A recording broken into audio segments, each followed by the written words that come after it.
কলকাতায় গণগীতা পাঠের দিনই লাখো কণ্ঠে কোরআন তেলাওয়াতের ঘোষণা দিলেন মুর্শিদাবাদের আলোচিত রাজনীতিবিদ হুমায়ুন কবির।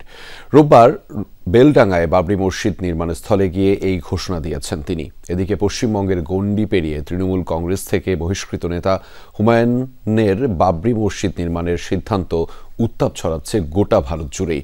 কেন্দ্রীয় বিজেপি নেতাদের অভিযোগ, মমতা ব্যানার্জির প্রশ্রয়েই বিতর্ক তৈরি করছেন পশ্চিমবঙ্গের বিধায়ক। নতুন ব্লেন্ডে আরো রিচ অ্যারোমায় সেলন ফ্যামিলি ব্লেন্ড টে। কলকাতার প্যারেড গ্রাউন্ডে বিজেপি ঘনিষ্ঠ হিন্দুত্ববাদী সংগঠন সনাতন সংস্কৃতি সংসদের উদ্যোগে আয়োজিত হয় গণ গীতাপাঠ কর্মসূচি, যাতে অংশ নেন সনাতন ধর্মের লাখো মানুষ। মুর্শিদাবাদের বেলডাঙ্গায় প্রতীকী বাবরি মসজিদের ভিত্তিপ্রস্তর স্থাপনের পরদিনই ৫ লাখ কণ্ঠে গীতা পাঠ শীর্ষক আয়োজন নিয়ে যখন চলছে নানা আলোচনা, তখন পাল্টা ঘোষণা এলো তৃণমূল কংগ্রেস থেকে বহিষ্কৃত বিধায়ক হুমায়ুন কবিরের কাছ থেকে। বাবরি মসজিদের নির্মাণ কাজ শুরুর আগেই লাখো কণ্ঠে কোরআন তেলাওয়াত কর্মসূচি আয়োজনের ঘোষণা দিলেন মুর্শিদাবাদের আলোচিত এ রাজনীতিবিদ। সনাতন ধর্মাবলম্বী উনকা পবিত্র গীতা পাঠ কর রहा है। যে উদ্দেশ্যে সনাতন সংস্কৃতি সংসদ গীতা পাঠের আয়োজন করেছে, একই উদ্দেশ্যে আমরাও কোরআন তেলাওয়াতের আয়োজন করব। আমরা ১ লাখ মানুষ জড়ো করব, এরপরই বাবরি মসজিদের নির্মাণ কাজ শুরু হবে।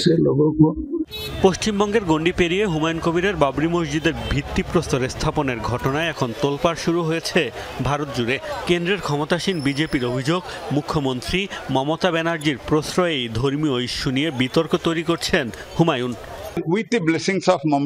মমতা ব্যানার্জির আশীর্বাদেই এই অনাকাঙ্ক্ষিত ও অযাচিত ঘটনা ঘটছে।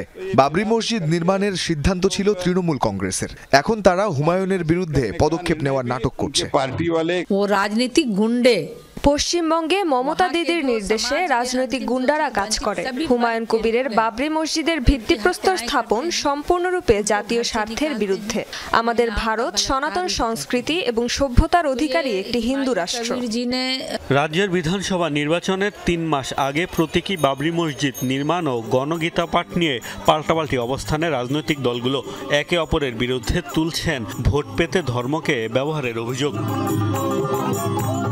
মোস্তফা মাহমুদ, যমুনা নিউজ।